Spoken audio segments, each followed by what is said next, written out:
Is this the face of a master thief? A hardened criminal? Or just the new scout leader of Ranger Troop 12? Are you with me? Oh, no. It's Winnie the Pooh! Daniel Stern is Bushwhacked. Very funny! Rated PG-13. Starts Friday at theaters everywhere. In a world where podcasts reign supreme, two friends dare to ask, do you even movie? Hosted by filmmaker Henrique Couto and movie aficionado David D. Neuer.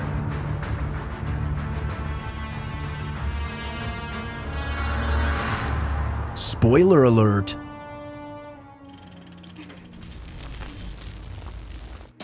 Hey everybody, and welcome back to Do You Even Movie? I'm of course your host, Henrique Couto, here with Double D, Dave, wearing the same hat as last week, Denoyer. Oh, advertising Boggy Creek the series, but okay. Which is available on a streaming service near you. Yeah, you're 6 welcome. 30-minute episodes that I produced and directed, and Dave was occasionally Sasquatch. I was occasionally Sasquatch. Oh, yes. you were also a sheriff's deputy. Oh, I was a sheriff's deputy, that's right. It's honestly probably my favorite thing you've ever done on camera. It was very, very funny. Yeah, I was proud of that.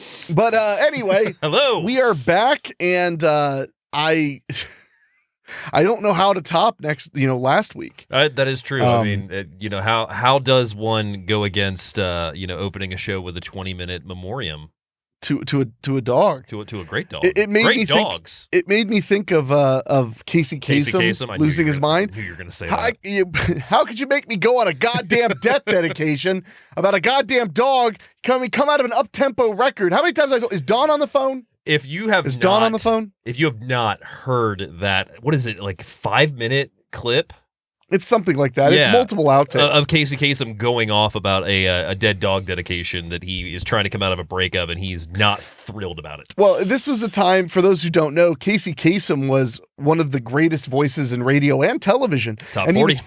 What was it? American Top 40. Yeah, he was famous for Top 40, Yep. and that's what that was an outtake from, was he was sending it out. So back in those days, he would record them, and then they would have to either mail the tapes or broadcast it to other stations. Yeah. And his show was syndicated everywhere. He was also super famous for being Shaggy on Scooby-Doo. That he was. And only a portion of his powers have ever been realized. Oh, that meme. What? I'm not letting it die. Oh, I know you're not going to let it die, because I've expressed how much it annoyed me when it first came out. Why would you hate the Shaggy meme? I don't know. It was just annoying when it came out. Everybody. You just don't like fun. That's not at all what it is. I think you don't like fun. If I don't like fun, then why are we talking about this amazing movie today? Oh, you mean, what was it, 1995? Bushwhacked? I didn't realize Bushwhacked was that late in the 90s. 1995. Starring Daniel Stern of Home Alone fame. And we're going to talk about, this is a film that I don't know, I wonder if any, I mean, in the realm of hundreds of thousands of podcast episodes, there must be one other show. I know for a fact that there's one that did this, yes. You do? Yes. Who? We Hate Movies. Well, see, they didn't love it.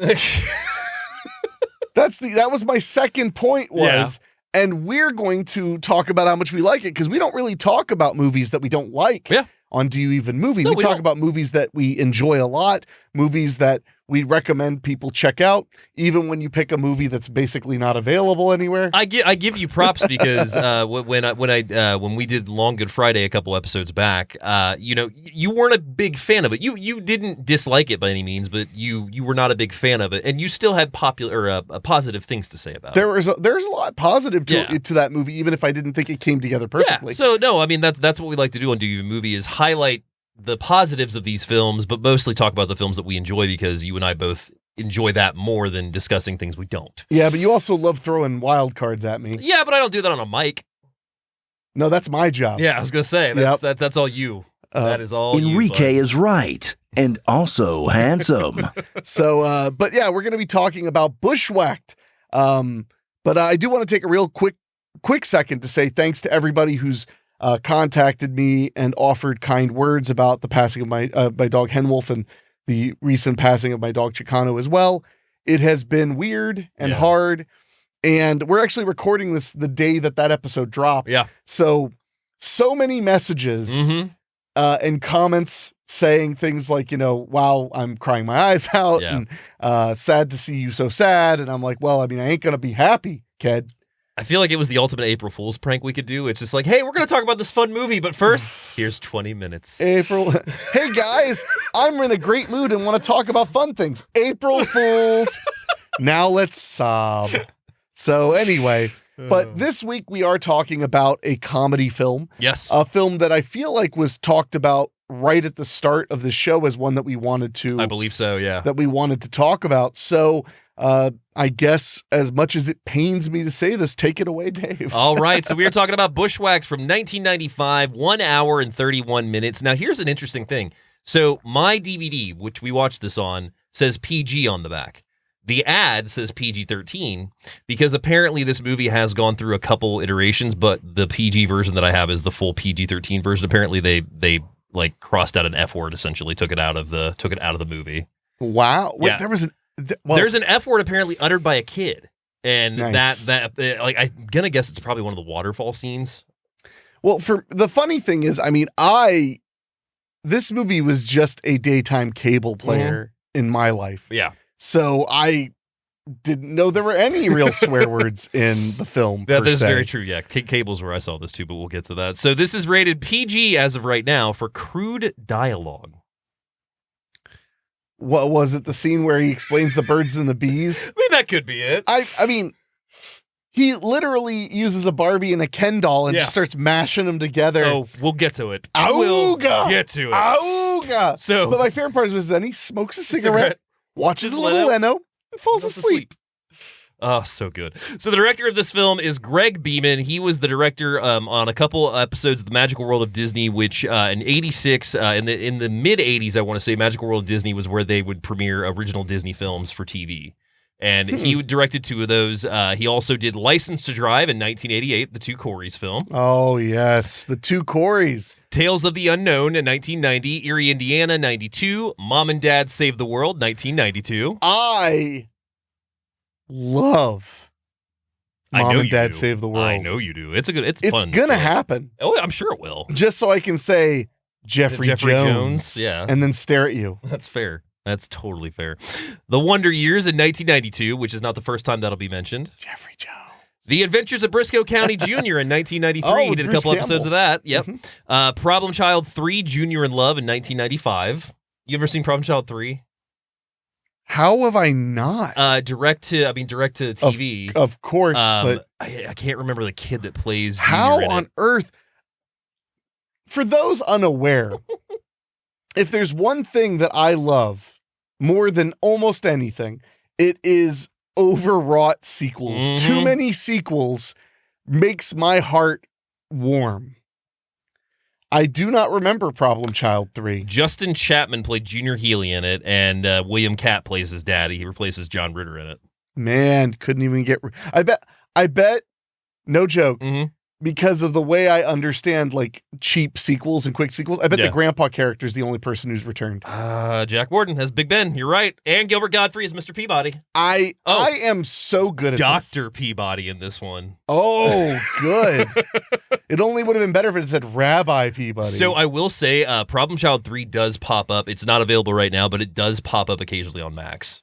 Huh. So I'll let you know the next time that I see it. Yeah, really. Let me know why don't I didn't know you hadn't seen it because I am shocked I have not seen it. Because it was one that played USA a lot growing up. Like they would do Problem Child 2 and then Problem Child 3 right after. I mean, I used to watch Problem Child 1 and 2 on USA all the time. All the time. So he does Bushwhacked in 1995 following Junior in Love, and then he does Under Wraps in 1997, the Disney Channel Mummy movie. Oh, okay. All right. Brink in 1998, Martial Law TV series in 98, Horse Sense, the Disney Channel movie in 99, The Ultimate Christmas Present, which is another Disney Channel movie in 2000, does an episode of Nass Bridges, Jag, Heroes, does the reboot of Melrose Place in 2009, episodes of Smallville in 2011, Falling Skies 2011, he did some episodes of the Swamp Thing reboot in 2019, and most recently has done episodes of Lucifer in 2021.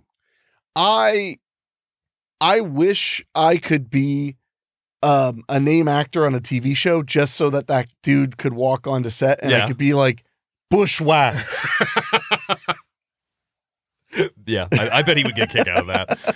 Moving down the list are our writers, and we're going to welcome a couple back to the show. So credited on this is John Jordan. John Jordan is actually Bobby Farley's pseudonym. Bobby Farley? Farley. Farley. Oh, for the Farley brothers? Yeah. Oh, yeah, of course. Because they took their names off this movie when it got some rewrites happening.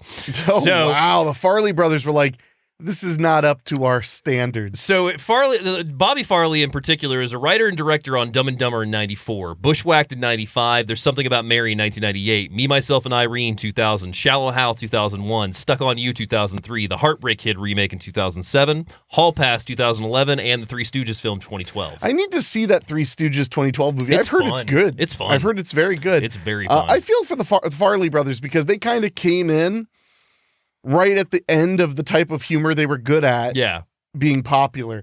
But I mean, There's Something About Mary went sky high. Oh, yeah.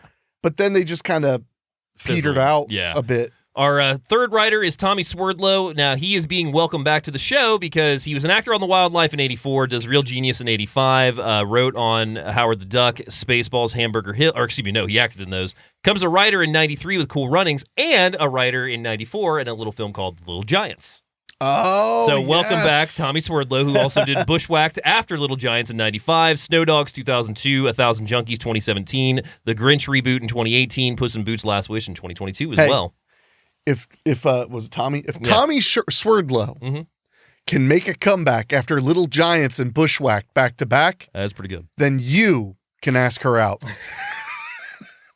That's my style guide. That's your style guide too. I am the life coach and style guide of this podcast. Yes. And I'm telling you right now, have a little Swerdlow in your step. Well, don't be afraid. He's also accompanied, though, by Michael Goldberg, who him and Swerdlow wrote together on Little Giants as well, welcoming them both back to the show because they did Cool Runnings in 93, screenplay for Little Giants in 94, screenplay for Bushwhacked in 95, The Love Master 97, Earth Final Conflict 2001, and Snow Dogs 2002. Okay. So they wrote on a couple projects together.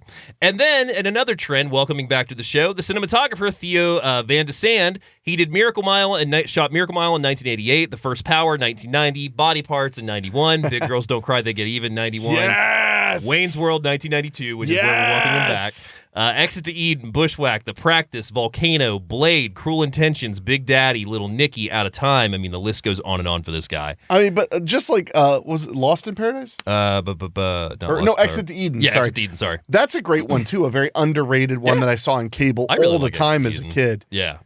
And then also we have, not also, but then we move on to the DVD synopsis for Bushwhacked. Oh, man, you going to lay it on us? I'm going to lay it on you. So a bumbling package delivery man finds himself on the wrong side of the law when a harebrained get-rich-quick scheme makes him a murder suspect. Daniel Stern stars as inept Mad Max Grabowski, who heads for the hills with cops hot on his trail. When he's mistaken for a world-famous scout leader, Max's escape plan takes an uproarious wrong turn. His own description is he would deliver 6 packages and get a $50 tip for each one. Is that a get-rich-quick scheme? I mean, a $50 at that point. Well, okay, it's 95? Yeah. Oh, adjusted for inflation, $50 is $1.8 million. Yeah, exactly. Yeah, so that checks out. No, I mean, but I'm just saying, I think get-rich-quick scheme is a bit of a stretch. Well, let's go with my synopsis then. I'd rather not. When he's framed for murder, he didn't commit. A delivery man flees from the authorities to the hills where he's mistaken for a scoutmaster and finds himself in charge of a kid's hiking trip. That's pretty good. You don't really establish the part. The only problem with that synopsis is you don't establish the suspense part. Yeah. Like, it should be like he took the kids on a hiking trip, when in reality he's trying to clear his name or something like that. True. But that's still not a bad synopsis.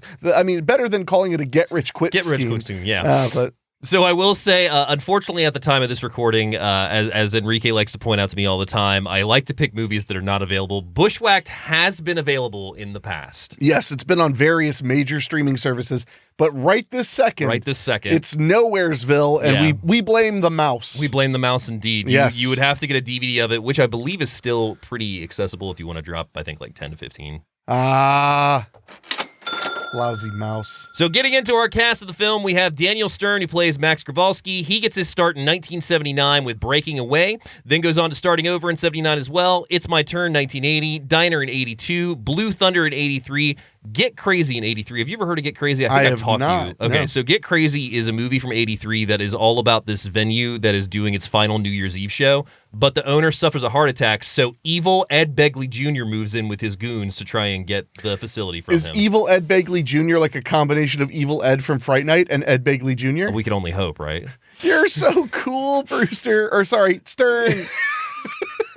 So then he's in Chud in 1984, the original Frankenweenie in 84, Hometown Hero 85, Hannah and Her Sisters 86, Born in East LA, DOA in 1988. Oh, yeah. Yeah, he's great in DOA. Then The Wonder Years in 88, because of course he's the narrator. The voice. No, that's something people forget a lot. Yeah. His voice is what pulls that show together so well. Yeah. Is that he just has this earnestness to him, especially when he's not trying to be silly and funny. Absolutely. And a lot of people, I mean, you've probably seen more of him than I have, don't really realize that Stern's done some really strong acting roles. He absolutely has, But he's also, obviously, Home Alone kind of cemented him as a goofball. And Home Alone comes a little later because he does Leviathan 89, Little Monsters 89, Friends, Lovers, and Lunatics 89, My Blue Heaven in 1990, the same year he does Home Alone. Then he does City Slickers in 91, Home Alone 2, Lost in New York in 92, Rookie of the Year 93. I love Rookie of the Year. City Slickers 2, the Search for Curly's Gold in 94, Bushwhacked in 95, Very Bad Things 98. Have you ever seen Otis in 2008? Otis from 2008?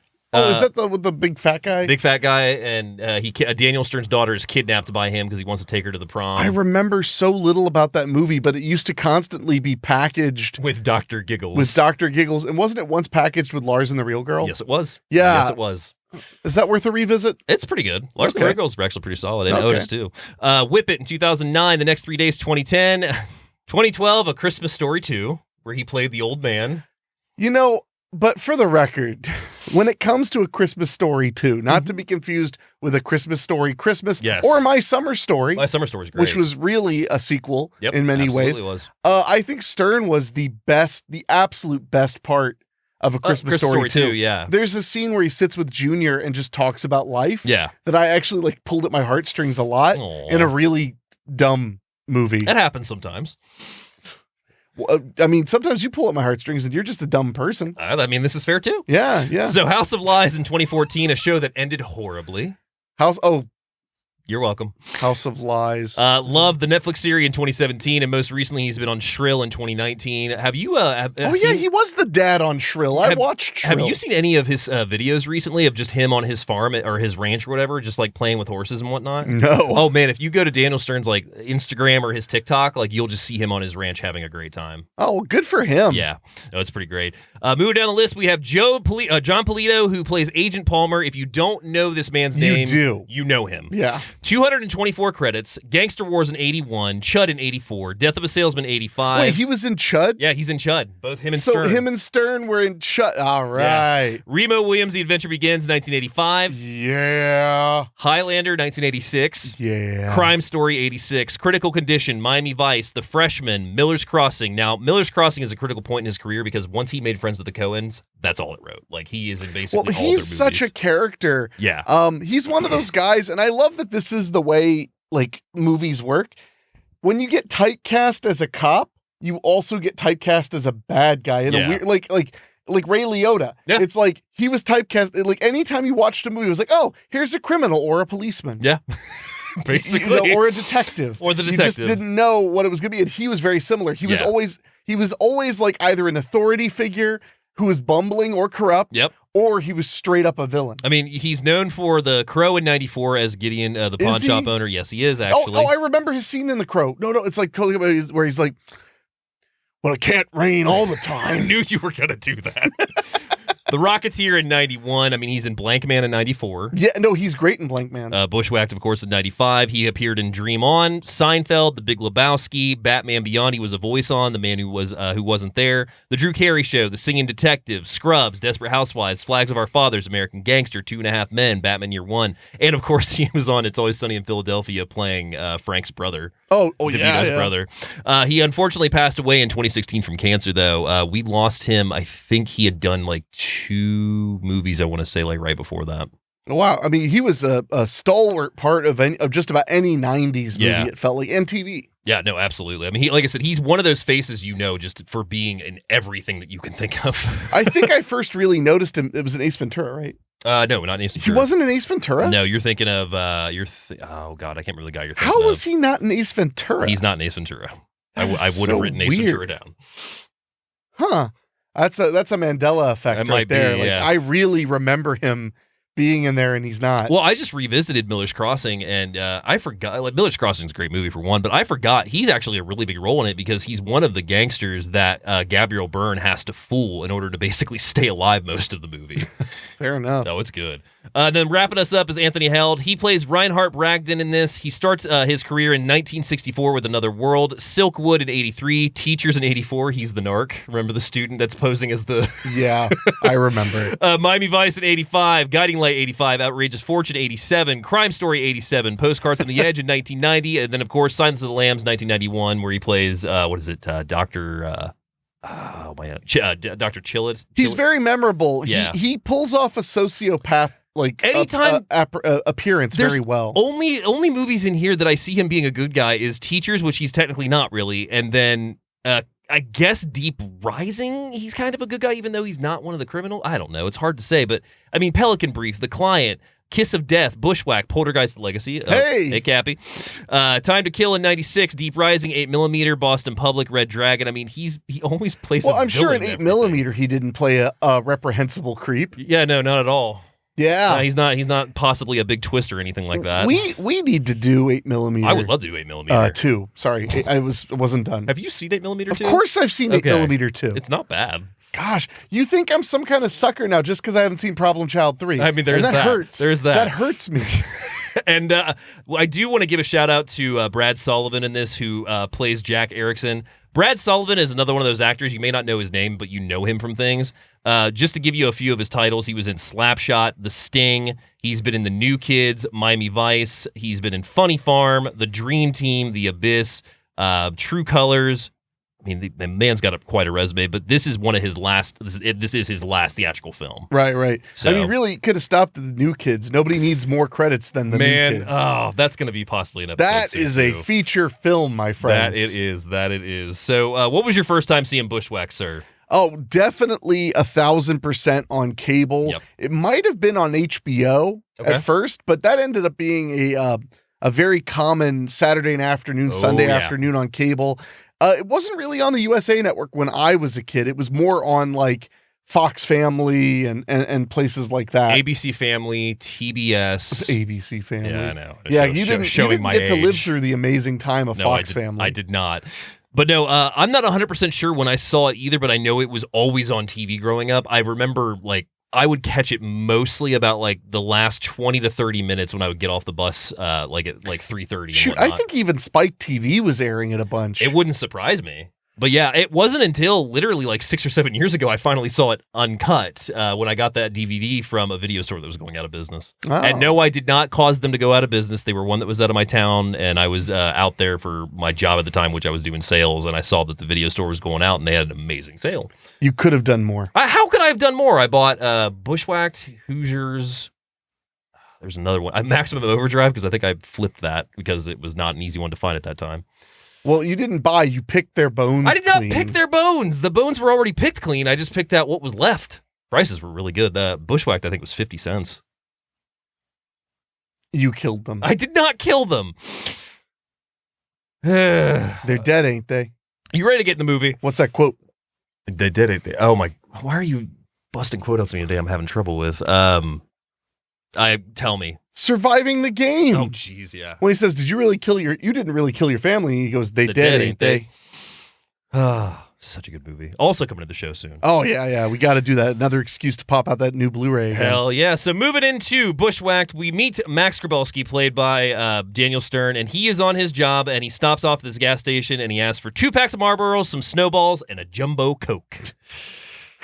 Which establishes that he is a man-child. As he literally is walking out of the store and he's cramming a whole snowball into throwing his mouth. it into like somebody's backpack. And then I think I can't remember what he did. He did something with a Coca or not glass cup. The paper cup. Yeah. I was distracted by us fighting with your DVD. Oh yeah. So the good thing about when you have an old-timey DVD that you have An old-timey DVD. Old-timey DVD. I bought it at the Elixir shop. You have the option of full frame or widescreen, but the disc is you have to either flip it over to one side or the other, and sometimes they don't even label them that well. It's double-sided. Double-sided. I bet you it was labeled well. You're just not quite. I'm never going to let you see it, so we'll never know. Well, that's a fair. Honestly, that's wise. I think so too. So he arrives at his work. He works for Freedom Express, which is a delivery job, and he finds out from his boss that another package has arrived for him, specifically requesting him to deliver it, which is Timberline Incorporated. Yes. And apparently, as his boss is talking to him about it, he's like, they always request specifically you. You got something going on there? And he's kind of implying that Stern has like a lady. Yeah. And we find out that lady is certainly not Lady Luck. No, it is not. No, it is not at all, because he gets his package. It's supposed to be there. I think he says 10 a.m. and he doesn't take it till 10 p.m. Well, remember, that's the deal he made. Bring it at 10 p.m. So they paid for the 10 a.m. because that's the first thing he says. He's like, 10 a.m. means 10 a.m. And he puts it in the seat next to me and goes, I'll get you out after work. After work. So he arrives at this huge mansion, and he goes inside, and he can't find anybody. He's calling to Mr. Bragdon, but he still can't find anybody. And he's like, oh, man, smells like something good's cooking. So he goes up to this door, which has smoke coming out of it. It's billowing. Billowing smoke. And he's like, what you cooking in there? Opens it up, and it's a giant fire. Just a towering inferno in the other room. Inferno. Yeah. And that's when he is ambushed by Agent Palmer, who is played by Polito, and McMurray, who is played by Tom Wood, who many may know as, what is his name in the fugitive. He's the one that loses his hearing when Tommy Lee Jones shoots. I cannot think of his name, but You're doing a bad job. Well, he's in Under Siege, he's in The Fugitive, he's in U.S. Marshals. He's that guy. You're doing a bad job. How am I doing a bad job? You want to remember his name? No. I didn't think so. So he gets, that's when Agent Palmer is pulling his gun on Grabowski, and that's when McMurray comes in. He knocks his gun to the floor, and Grabowski picks it up, and he's like, okay, you guys get down, and then he's like, you're not going to catch me, jumps through a window with the package. Well, he says, don't do anything stupid. He's like, you can't stop me. Stop me. He jumps, which I did not remember that line from the years of rewatching it. That made me blurt out loud laughing because he just, don't do anything stupid. You can't stop me. And he jumps through the window. Like it's a second floor window too. Like he has a fall. Falls. And when he lands, the box that he was delivering breaks apart and it's full of money. Full of money. Which we find out, not counterfeit money. Not counterfeit, no. But money that's meant to be removed from circulation. Old money. The weird thing is when they talk about that later and they say that like so-and-so was supposed to get rid of it, they never once mentioned that would mean that he was either working with the Secret Service or a member of the Secret Service. Yeah. Because in the Secret Service, literally their two jobs are protect the president and handle counterfeit money. Yeah. So I learned that from reading things. No, but yeah, so it's like, that was a weird part. I'm sure it's just a plot hole, but it made me wonder for a second. No, it could be. So he calls his boss, and he's looking for information. He wants to find out if there is anything for another package for Timberline Inc., or if Reinhardt Bragdon has another package coming. And his boss is like, do you know you're on TV? They're saying you killed somebody? A guy. Yeah. And that's when we find out that Mr. Reinhardt was found at the scene of the crime, and he was dead. And the only way they can identify him... Burned beyond recognition. The only way they can identify him was the teeth. And the guy who says that has a baggie full of his teeth, and he's like, Tom Wood's character. It was really gross. It was really gross. So that's when he finds out that they do have another package, and it's supposed to be not delivered to the mansion or anywhere near town. They have to go to Devil's Peak, which is in the mountains. So he's like, Devil's Peak? All right, well, I'm going to go find it. And that's when he also finds out that this was said to be a robbery of $1 million of old money, and that they are considering him extremely armed and dangerous now, and everybody's looking for him because he is now the murderer of Reinhardt. Extremely armed. They're like, he's just got like 15 guns, like just tied around every joint and every muscle is just a gun. I think he was armed and extremely dangerous. Nope, he's extremely armed and dangerous. Gotcha. That's gonna be the name of your your solo movie where you're like your attempt at being a B-movie action star, extremely armed and dangerous. I'll take and that. You're just like, And there's guns like on every part of your body. Part. Oh my God. Extremely armed. It reminds me, I just revisited The Mask with Jim Carrey, and that part at the end when he's like, "Did you miss me?" when they shoot him through the bar, and then he pops out those guns that are just like all cannons on top of each other. Yeah, like cartoon guns, like the Phantasm gun almost. So that's when we get introduced to Troop 12, which is a group of kids that is ran by one of the kid, Gordy. His mom is running the troop, and she's doing the best she can with getting their badges in creative ways. And the reason for that is that they live in the dead-ass middle of suburbia. Yeah. So she's like trying to give them things to do that are scouts like in the front yard, they're baking, in the backyard, around the neighborhood. What was it? Their build a fire was they ended up making weenies out back in the fire pit. Yeah, in the fire pit. Yeah. And they're all kind of bummed about it because they're like, we want to go camping. We want to do whatever. Yeah. And then she surprises them. Yes. Miss Patterson opens the door to reveal that they have a new person joining their group, Kelsey, a girl. Ew. So that's when... Dave made me boo that she's a girl. My God. That's when we see Max is trying to steal a car. He goes up to one car, and the car alarm is like, "You're too close. Get away. You're too close. Get away. Get away." He goes to one car over, and there's a guy asleep at the wheel, and he's like, "Oh, I'm sorry."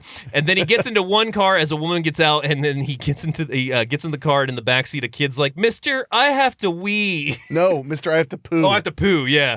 And that's when we see the car pull away, and the kid's just left on the side in his car seat. Yeah, he's just in his car seat looking confused because he felt the need to tell just a random person he has to go poo. So we see Gordy's mom packing the kids up. They're getting ready to go on this trip, and that is when we also see Jack Erickson, once again played by Brad Sullivan, and he is shaving while driving his Hummer, Jeep, whatever you want to call it. And that's the one thing we glossed over a little bit. We revealed the girl in the troop, but also that they've got a special retreat overnight, and they're going to have this guy who is being introduced now shaving famous with a buck Scoutmaster, knife. Famous Scoutmaster Jack Erickson shaving with a buck knife as he drives, and that's when we see Gordy's mom is getting ready to pull out, and they're like, has anybody seen Dana? And they're like, oh, well, his dad said he couldn't come, because he's too small. And then they're pulling out, and Dana's running up with his permission slip, magically signed. Yes, and he's constantly getting in a fight with the kid who's rotund in the group, because this is a 90s kids movie, so there's a fat one and a runt. That's exactly how it goes.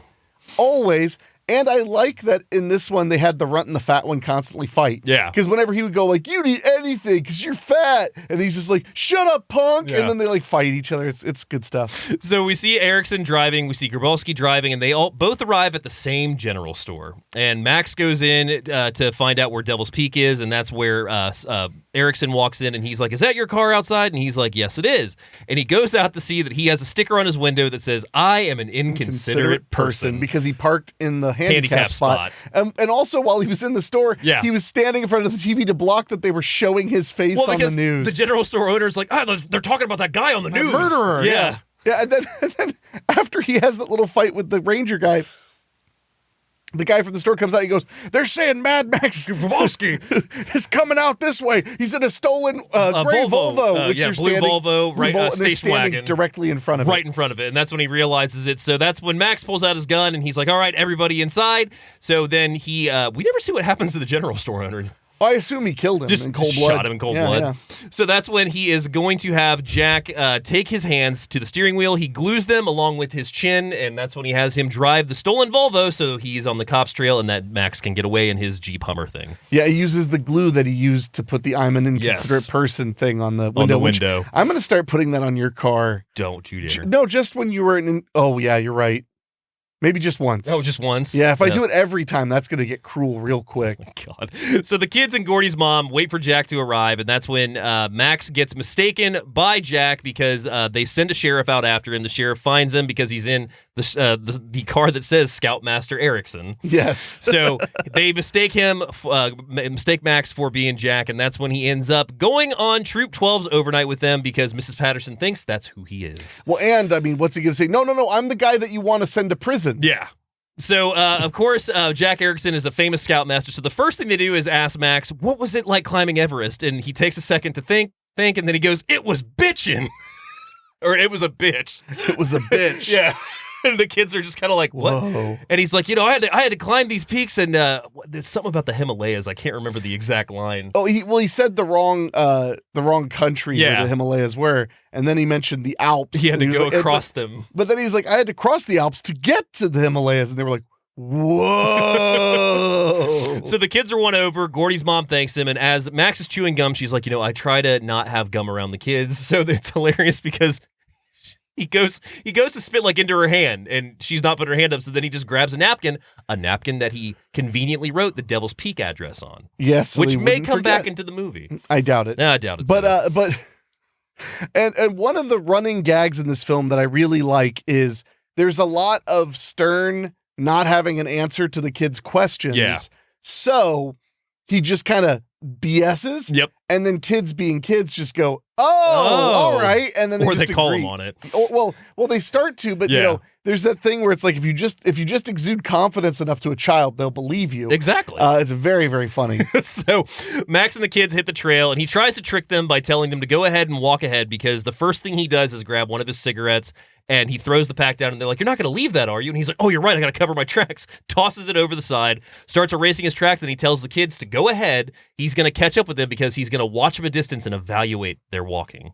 Yeah. So he goes off into the woods, stumbles around for a bit. His cigarette gets broken. He starts getting confused, and then he pops out right in front of them on the trail. Yeah. It's very clear he's not in hiking shape. No, he is not. It's almost like those 2 snowballs and a jumbo Coke don't really pay off for that. Crazy. Let alone the cigarettes. Yeah, let alone the cigarettes. So that's when they ask him why his nickname was Spider, and he's like, "Why are you calling me Spider?" And they're like, "What's your nickname?" And he's like, how did you get your nickname? And he's like, "I got it because the last kid that called me Spider said it one too many times." And the kid's like, "Well, if he called you one too many times, did that mean your nickname was already Spider?" Yeah, he was like, "Why would they call you Spider one too many times if your nickname was already Spider?"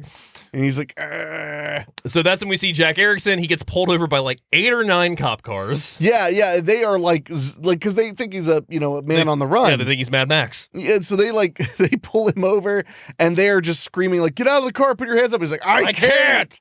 I love the choice to glue his hands to the steering wheel and his chin. Yeah. That's just such a great touch. No, it really is. So Max and Troop 12 arrive at a campground, and Max is getting eaten by mosquitoes, and he's like, "They're attacking me." So that's when one of the kids offers him some mosquito spray, but he doesn't understand, so he just drinks the whole thing. It's mosquito lotion. It looks like aftershave. Yeah, so he starts drinking it, and they're all just like, And of course, it makes him Ralph. And he off says, camera. Tangy. It's a tasteful film. Yes.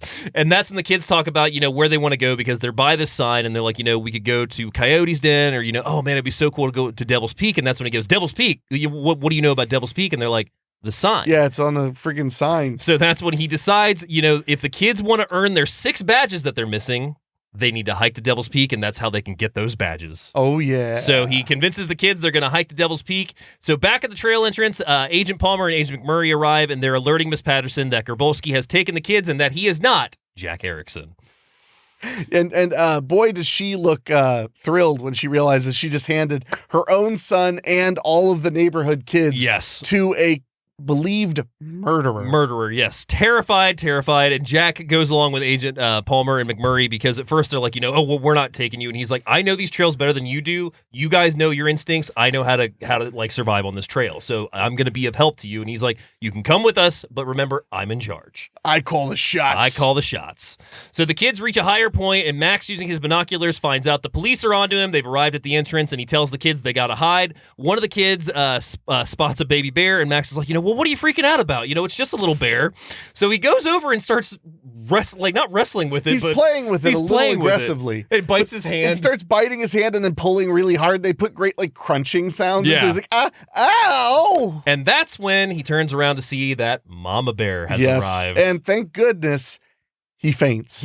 As the kids all run for safety, and then they go, wow, he's doing exactly what the book says. He's playing dead. So the bear molests him for just a little while. For just a little bit. Hurts him a little bit, but he's unconscious. Yep. And then the kids all come back to him, and they pour some water on his head to wake him up. They're like, that was incredible how you played dead for the bear. And he's like, I did that on purpose. Yeah, it's what I'm good at it. Yeah. So that's when we see that Palmer and McMurray are just being left in the dust by Jack because he knows these trails and they're in suits, they're carrying their guns, they're getting winded, and Jack's just going right ahead of them.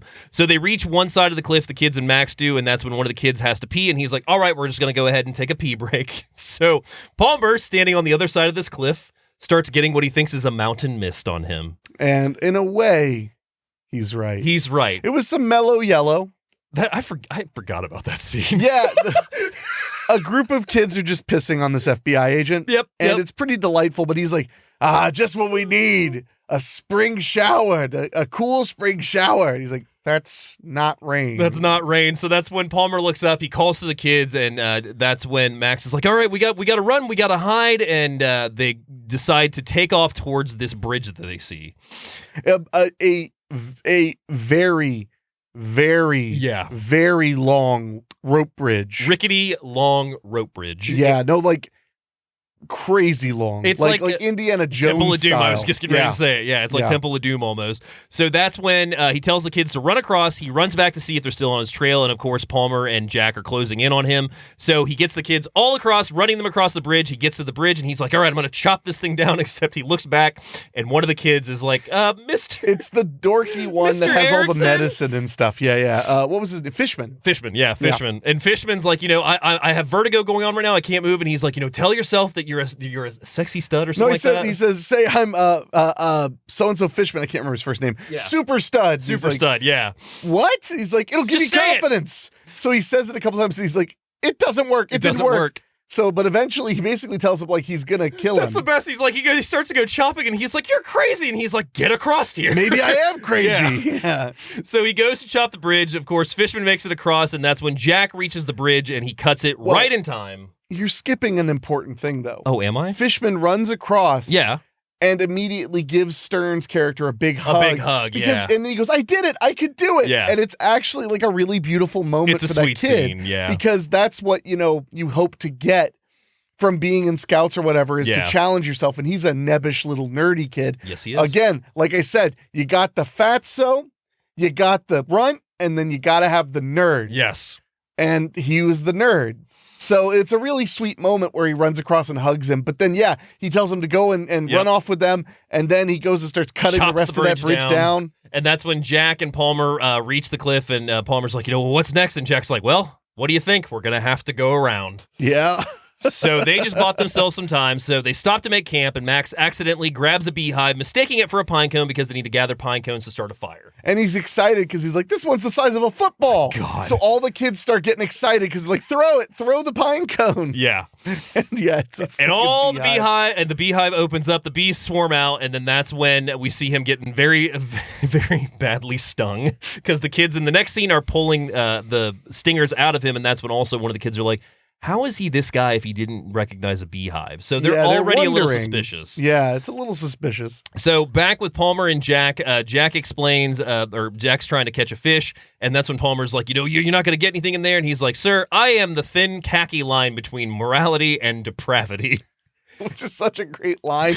And only he could deliver it so sincerely. Yes. And then we get to the scene that we've already mentioned as the kids, one of the kids have brought a Playboy along for the overnight. Oh, yes. And Stern finds them with it. And he's like, you're not supposed to be looking at this. And then they go, Spider, will you teach us about the birds and the bees? And the best part is that one of the kids, I think it's Fishman, has the manual, and he's like, well, I don't think I'm supposed to tell you kids about that. And Fishman's like, oh no, it says here in the manual you're supposed to answer any of our questions we have about it. Yeah, and he's so clearly BSing. So BSing. Yeah. So that's when Max decides to borrow Kelsey's Barbie dolls that he has, and we cut away for a little bit while I think it's Palmer, or no, we cut back to Miss Patterson as one of the parents are like berating her, like if anything happens to the kids and whatnot, you're going to be, I'm blaming you. And that's when we cut back to Max as he's smoking pretty much all of his cigarettes down, and the Barbie dolls are banging into each other, and he's saying some things, and then... David, they're making sweet love. They're making sweet love. Thank you. You're welcome. And you want to do that sound again? Where you go, AHHHHOOOOGA!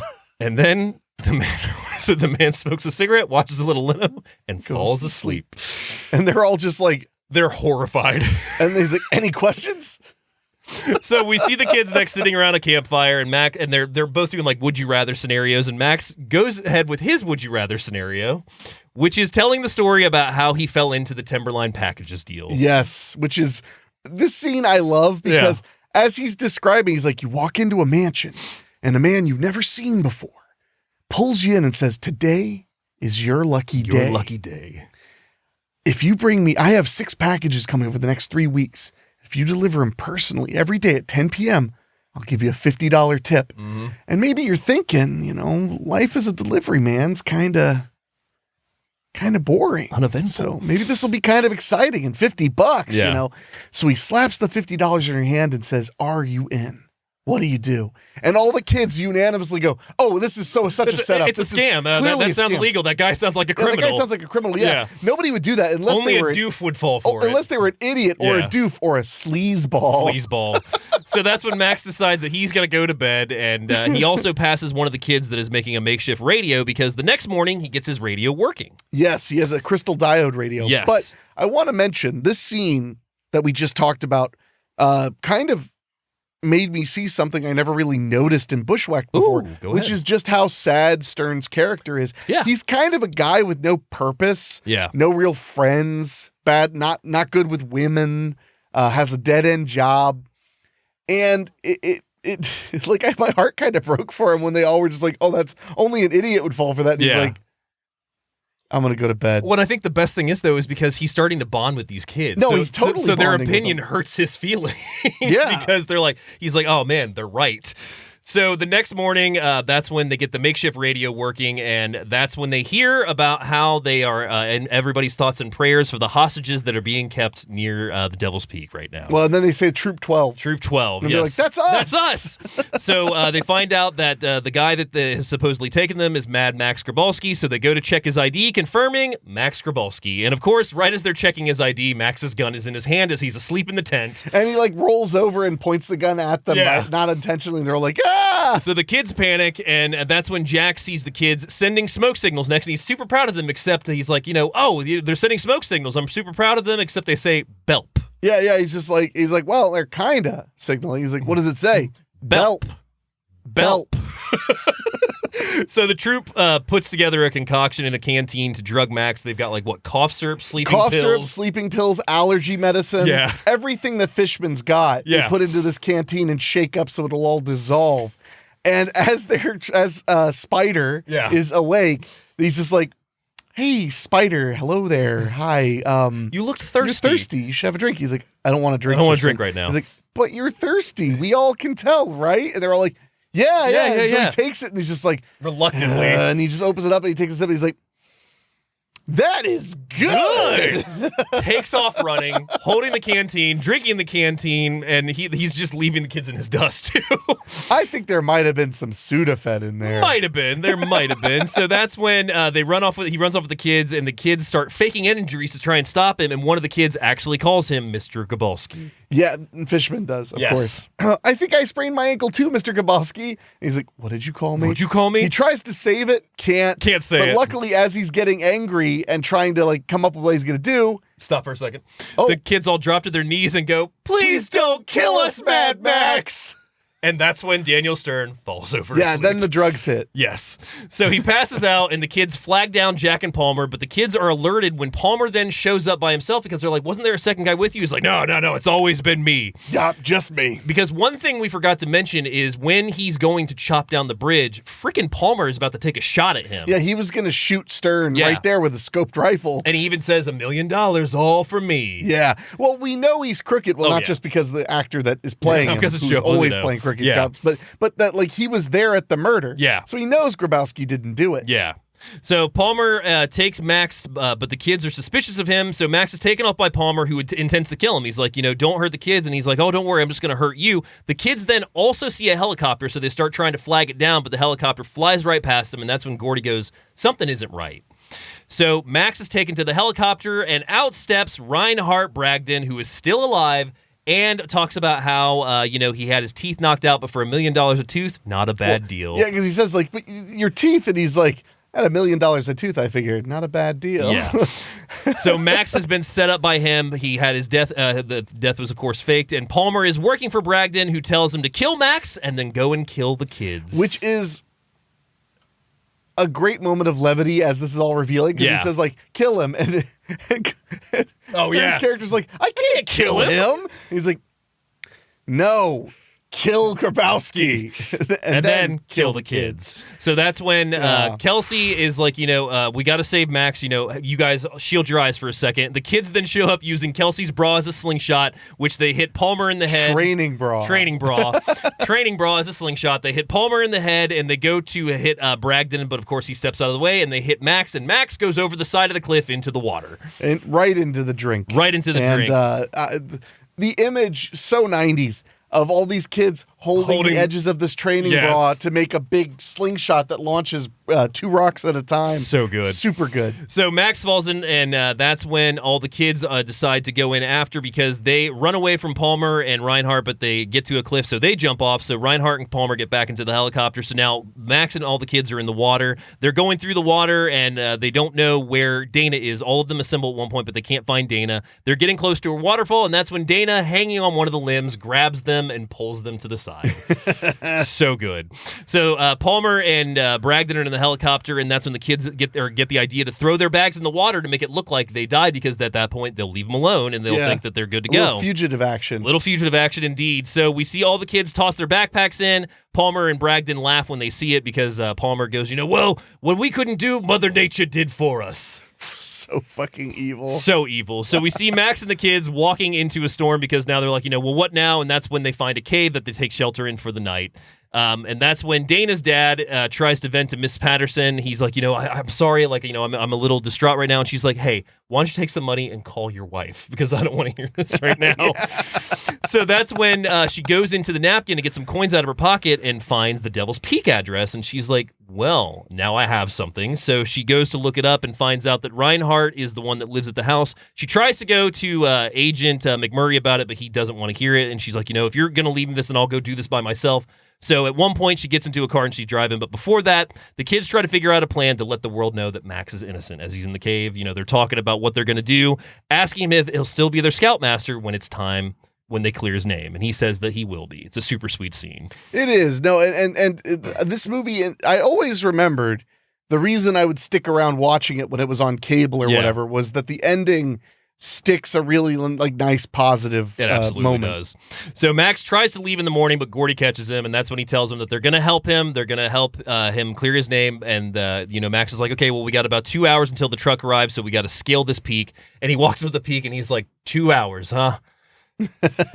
So there might be a challenge. There is a challenge ahead of them. So that's when we see Jack's Hummer being driven through the woods by Mrs. Patterson. We see the kids and Max ascending the peak as Miss Patterson arrives to Bragdon's house. She's looking through the window, knocking on the door. Nobody comes until she turns around, and that's when Mr. Bragdon opens the door, and we know that trouble is now afoot. Yeah, that's not good. It is not. So Max and the kids reach the ledge as Barnhill hands him a rock climbing gear, because they're like, we got to get around this thing. And he's like, okay, well, me and my dad climbed Kilimanjaro. And he's like, all right, the whole time you've been saying this is the last time to tell me if you did climb it. And he's like, yeah, we totally did.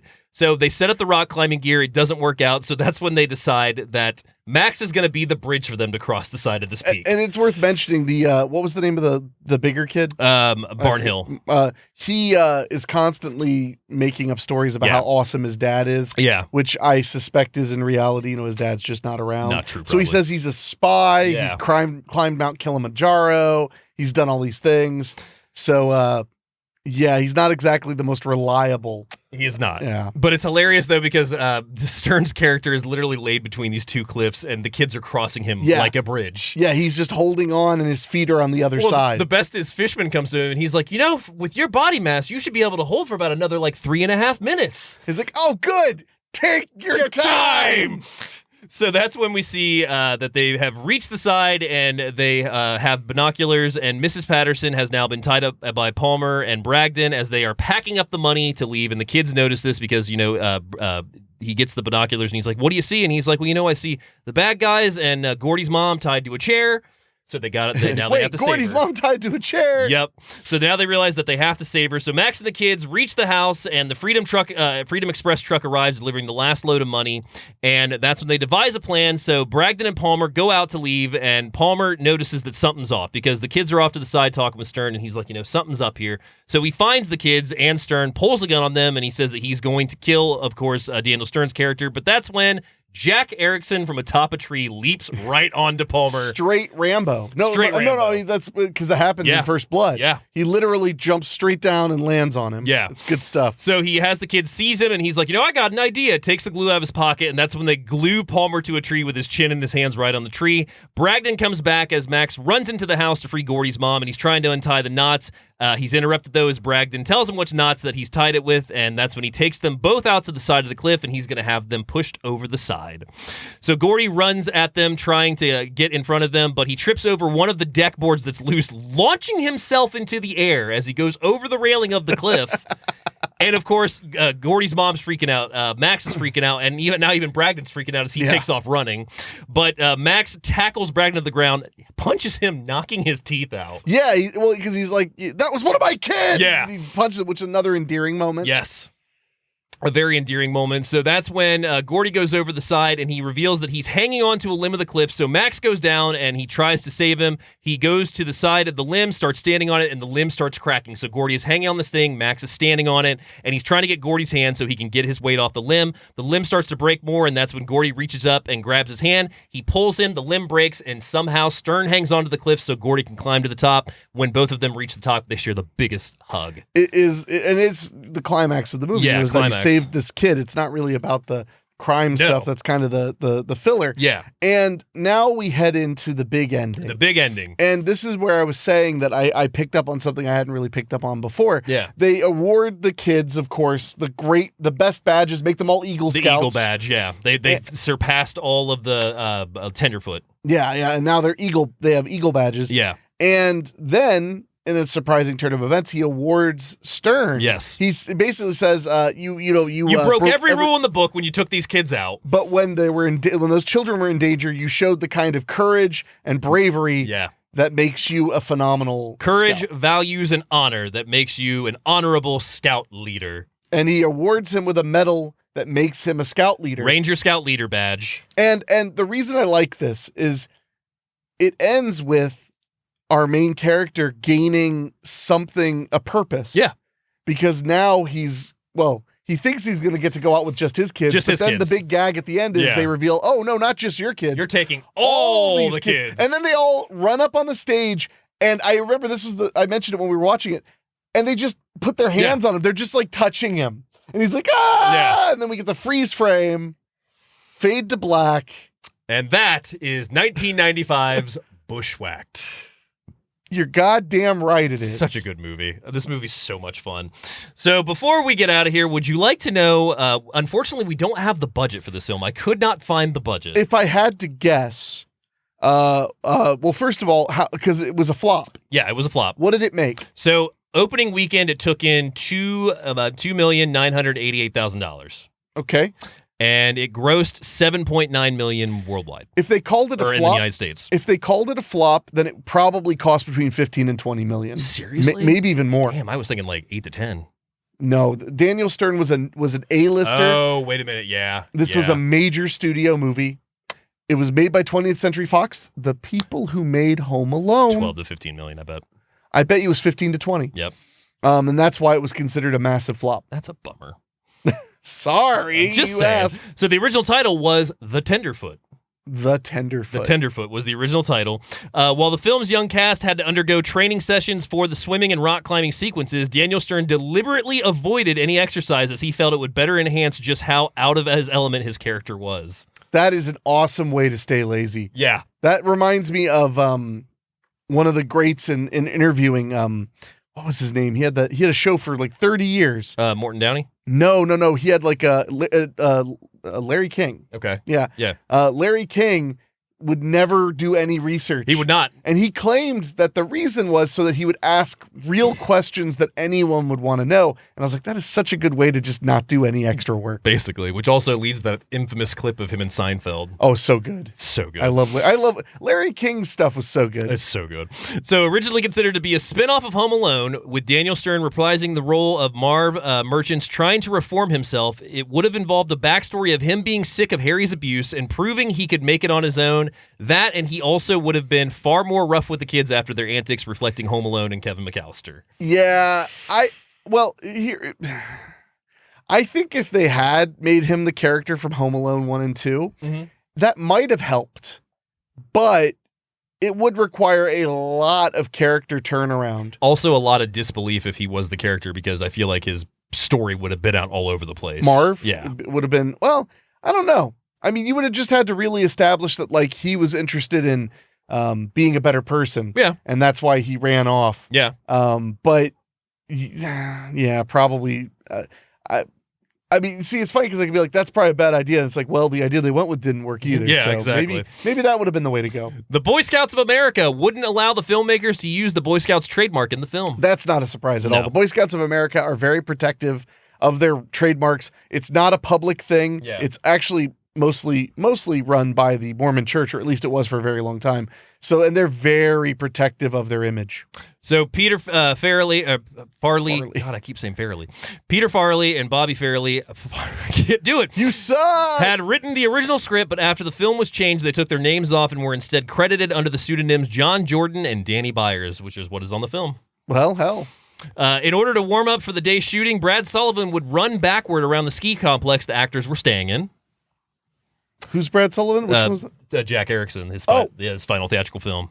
Wow. Well, he was dedicated. Final film of Brad Sullivan before his retirement in 2000 and his death in 2008. Yeah. He's such a good part of this movie. He's so good. Oh my God, yeah. So he's funny. one of the most memorable parts of the film. So as we wrap up, final thoughts of Bushwhacked. Final thoughts. Well, I mean, I would definitely say this is a stream it. Yeah. If you're a 90s kid, then it's probably a rent it or a buy it. Yeah. But it's definitely worth watching. I think that it got kind of maligned by feeling kind of like a cash grab. Yeah. Which in a way it was, and in a way it wasn't. They were trying to make Stern into a comedy lead. Yeah, they were trying to make him into a Jim Carrey. They were trying to make him into a Robin Williams. Yeah.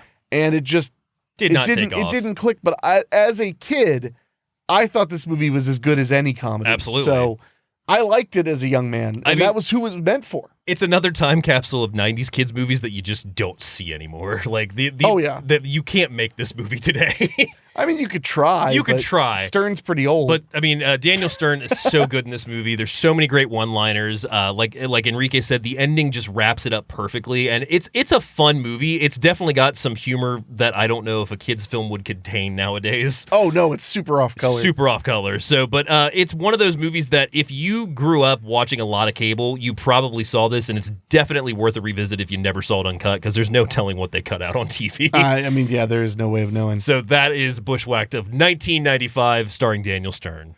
And you didn't give your rating. Oh, it's stream it. What? And that, oh my God, was Bushwhacked. And Good of course, time. we like to recommendations. Yep, we like to wrap up with some recommendations. I'm going to go with two this week. We have 1992's Captain Ron, starring Kurt Russell and Martin Short. Chicagoan inherits an old yacht. He, his wife, daughter, and son fly to a Caribbean island and hire a dubious Captain Ron to sail them on an adventure to Miami. If you haven't seen Captain Ron, you really, really need to. It's one of Kurt Russell's most underrated films. That's one that was constantly on Cinemax and HBO when I was a teenager. Or not even a teenager, a kid. Yeah. And secondly, I'm going to recommend 1995's Major Payne, starring Damon Wayans. A recently discharged major finds himself commanding a group of mismatched cadets. I love Major Payne. I have a major soft spot. Mine, we were laughing, but I actually like this pick. Is Toy Soldiers. Yes. And not to be confused with Small Soldiers. No. Toy Soldiers is a film about a group of kids who are in a boarding school in South America. 1991. 81? 91. I was going to say 91. Yeah. Who are in a school. Is it in South America? Doesn't say. Well, it doesn't matter. They're in a boarding school that gets taken over by terrorists. Yeah. And it's super fun, but it's, obviously a lot more serious. And I just think more people should watch Toy Soldiers. And the terrorist is played by Wishmaster's own Andrew Divoff. Andrew Divoff is amazing, and he's doing his very heavy Hispanic accent. Yes, he is. No hate on Andrew Divoff. He speaks Spanish beautifully. Yeah. So that would be my suggestion. It's also a good pick, too, because we just lost Mr. Lou Gossett Jr., and he's actually a part of that film. Yeah, he's a major part of that film. And you also get to see young Sean Astin, Will Wheaton, and Keith Coogan. Yeah. So would you like to know what we're talking about next week? Absolutely not. Too bad, because you get to have another first-time watch, my friend. Oh, gosh. Okay. As we are going to roll into Parenthood, the Ron Howard film starring Steve Martin and Mandy Steenburgen. I'm so excited. Mandy Steenburgen. Mary Steenburgen. There you go. Yeah, whatever. I can't talk today. I'm aware. Shut up. What about every other day? Yeah, that's fair too. But no, this movie is it became a big favorite of mine in the last 8 years, I want to say, because it was one that we had recorded off of HBO, but it was on a crappy tape that kind of wore out in parts. And I just revisited 8 years ago and fell in love with it because it's so much fun, heartfelt, and a lot of great actors in it too. I mean, I'll give it a try. I was hoping it was going to be Parents in the Hood. Parents in the Hood. But this works too. So, all right. Well, Parenthood next week. Yeah, from 1989. 89. Okay. Steve Martin. Is there anything else you want to get across, Double D, before we take off? Just a reminder that if you have followed us from the Freddy's Nightmares podcast, right now you can still get our unofficial companion to the show, Welcome to Primetime, the unofficial Freddy's Nightmares companion. We have it available on Amazon through Death Cult Press. You can get it wherever you get your books. It was a really, really fun book to have come out after the show. That was just It was a nice punctuation. Completion. Yeah. Yeah. And it's available at Amazon.com or at DeathCultPress.com. We appreciate the support. We sold more than we ever imagined. That's awesome. In the first run. Yes, we did. So, but now it's available readily on Amazon, or you can get a signed edition at DeathCultPress.com. Yes. And just make sure if you like the show, leave us a like if you're watching us on YouTube, if you're listening to us on a podcast app. Just please leave us a 5-star rating on Apple Podcasts or Spotify. It costs you nothing, helps us a ton. If you want to help us in a bigger way, you can go to doyouevenmovie.com, click on Patreon. For $3 a month, you can see the show generally, unless the crick rises. Yes. You can see the show 4 days early on Patreon, Yes. and then also you'll have our undying gratitude. We do appreciate very much you guys and your support. If you want to follow us on Facebook, you can punch in Do You Even Movie Podcast. Yep. And if you want to email us, suggest a film, give us a comment, something like that, you can go to doyouevenmovie.com or send us an email at doyouevenmoviepod at gmail.com. And we do read those emails because a couple episodes we have coming up have been listener recommendations. That's true. So if you have a film you'd like us to watch, you never know. If Dave's in a good mood, maybe he won't be a dick about it. Just maybe. Just maybe. Yeah, I wouldn't count on that. So, all right, my friends. Well, until next time, we will see you next Tuesday. Next Tuesday.